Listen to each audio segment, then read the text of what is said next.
Pole sana kwa kila kilichokutokea, ila kwa kupotea kwa pesa kwako kumenifanya mimi niishi maisha magumu sana. Ndio maana nikaona bora niombe kuzungumza na wewe hapa. Naam.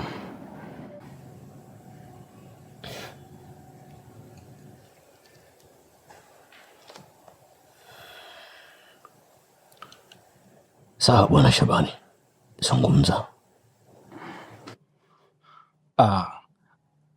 Kama utakumbuka nilishia kuambia kwamba mama yangu ni mgonjwa sana na anahitaji kufanyiwa upasuaji na gharama zake zinagharimu kama milioni 6 hivi. Naam. Ila tangu zile pesa zimepotea undani bosi, kila mtu ananishuku mimi tu. Nakwambia bosi, nakwapia sijachukua pesa. Sijagusa pesa yako mimi bosi. Sikia nikwambie kitu Shabani. Naam.